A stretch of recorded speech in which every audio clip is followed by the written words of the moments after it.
Hey, salut la gang, c'est JP pour l'école du jeu et aujourd'hui c'est mon privilège de vous faire la présentation de Davy Jones Locker qui est un jeu coopératif, un gros jeu coopératif avec beaucoup de choses qu'il est possible de faire et aujourd'hui mon mandat ne sera pas de faire une présentation complète des règles du jeu, de ses particularités, de ses exceptions, mais bien de vous donner un bon aperçu de ce que le jeu propose, parce que malgré les 36 intimidantes pages du livret de règles, c'est un jeu qui s'apprend bien en jouant.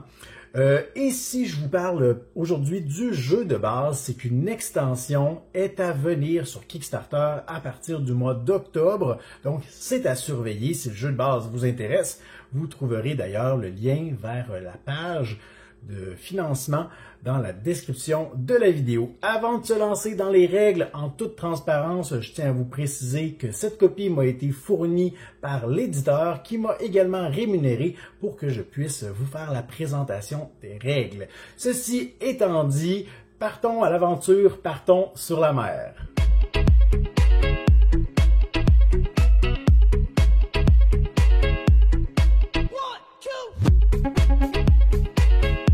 Laissez-moi commencer en disant que Davy Jones Locker est un jeu coopératif pour 1 à 4 joueurs où vous incarnerez des pirates. Une partie se déroule en 2 actes. Dans le premier, les joueurs devront soigneusement gérer leurs actions afin d'équiper et d'améliorer leur navire. Alors que dans le deuxième acte, ils devront affronter le terrible Kraken qui émergera d'un tourbillon. Au début de la partie, vous aurez l'occasion de choisir parmi 5 navires asymétriques qui proposent tous des avantages et des faiblesses. Une fois que vous aurez défini vos statistiques de départ, vos points de vie et votre habileté unique, vous serez prêt à prendre la mer. La première étape d'une manche exige toujours que vous dévoiliez une carte événement qui influencera la manche en cours. S'il est impossible de dévoiler un événement car la pioche est vide, cela déclenche immédiatement le début de l'acte 2. Après avoir dévoilé un événement, les joueurs jouent à tour de rôle. À votre tour, vous pouvez résoudre jusqu'à 3 actions parmi les 11 disponibles pourvu qu'elles soient toutes différentes. Parmi ces nombreuses actions, vous pourriez vous déplacer d'un nombre de cases en fonction de votre statistique de navigation. Vous pourriez échanger des cargaisons avec un autre joueur en partageant la même case. Vous pourriez piller un port en volant un objet valant 2 pièces d'or à partir de la pioche ou de la défausse. Vous pourriez renforcer l'une de vos statistiques pour vous assurer un succès prochainement. Vous pourriez même engager un contrebandier ou passer vous-même de la contrebande afin de récupérer des objets illicites ou récupérer quelques pièces. Mais ce n'est pas tout puisqu'il ne s'agit que de 5 actions parmi les 11 disponibles. En plus de cela, vous pourriez visiter un port afin de faire du commerce honnête et acheter de l'équipement pour l'ajouter à votre navire.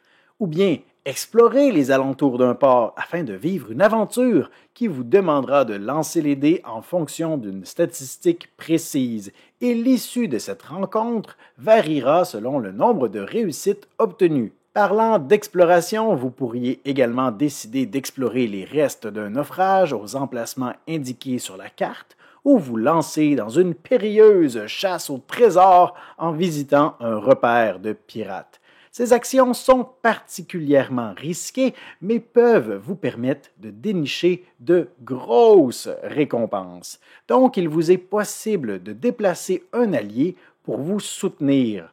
Explorer les lieux de naufrage exigera de résoudre une carte et de lancer les dés de façon commune pour peut-être récupérer une récompense. Alors que commencer une chasse au trésor vous demandera ensuite de vous rendre à un nouvel emplacement en affrontant les dangers de la mer pour finalement tenter de résoudre une épreuve afin de récupérer une récompense encore plus intéressante.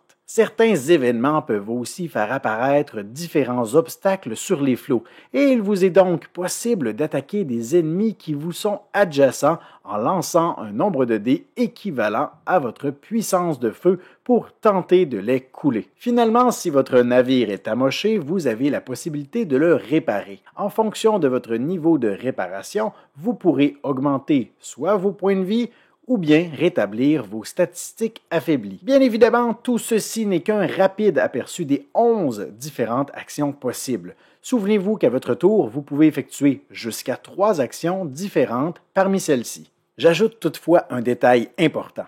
Dès que vous choisissez de naviguer sur l'océan, vous devez piocher une carte de pleine mer qui vous invitera à résoudre immédiatement une péripétie ou qui ajoutera un modificateur au terrible kraken. Si 3 modificateurs ont été dévoilés, l'acte 1 de la partie se termine et on passe immédiatement à l'acte 2. Sinon, l'acte 1 se poursuit jusqu'à ce que la pioche d'événements soit vide, puis on entame le deuxième acte. L'acte 2 est d'ailleurs marqué par la formation d'un tourbillon marin ainsi que l'arrivée du terrible kraken et de ses tentacules.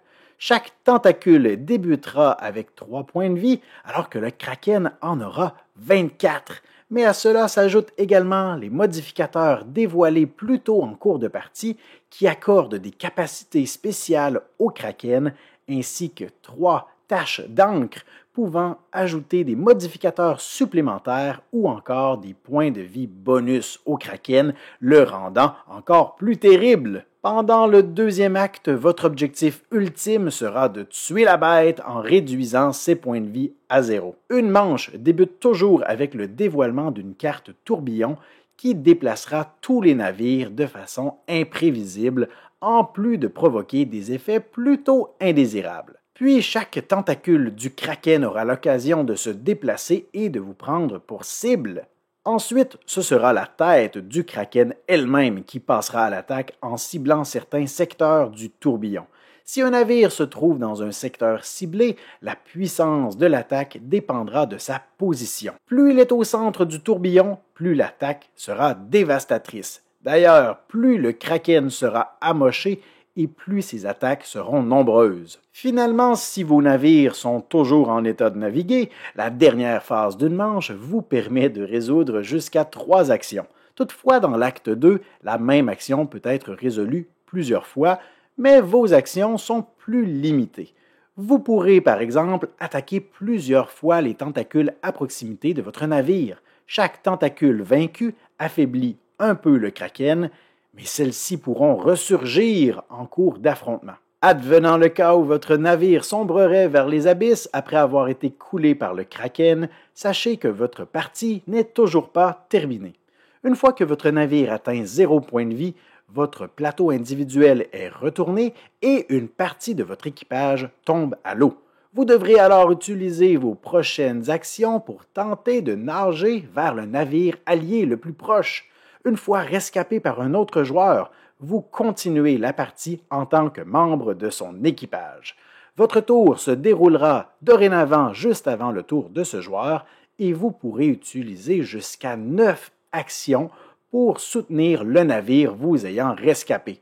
Pour effectuer des actions, vous devrez déplacer vos matelots sur le pont et les assigner à des tâches. La partie continue ainsi jusqu'à ce que tous les navires soient coulés, ce qui se traduit par une défaite, ou jusqu'à ce que le kraken soit vaincu. Alors voilà pour ce qui était de la présentation des règles de Davy Jones Locker. Comme vous avez pu le constater, c'est un gros jeu coopératif avec beaucoup de choses à gérer.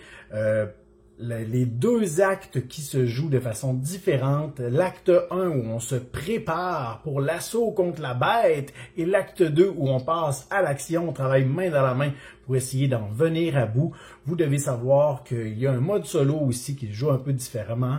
Il y a un mode semi-coopératif. Si le jeu de base n'est pas assez difficile pour vous, ce qui m'étonnerait, mais il y a même des niveaux de difficulté supplémentaires. Et comme je le disais en début de vidéo, il y a une extension qui va venir ajouter une nouvelle créature pour remplacer le kraken avec des nouvelles particularités, des nouveaux mécanismes de jeu. Alors c'est à surveiller pour le mois d'octobre. Petit indice, le mois d'octobre n'a pas été choisi à tout hasard. On aura droit à une thématique en lien avec l'Halloween, disons-le ainsi. Alors, c'est à surveiller pour ce qui est de cette extension. Mais d'ici là, moi, je vous remercie grandement pour votre écoute et je vous dis à la prochaine.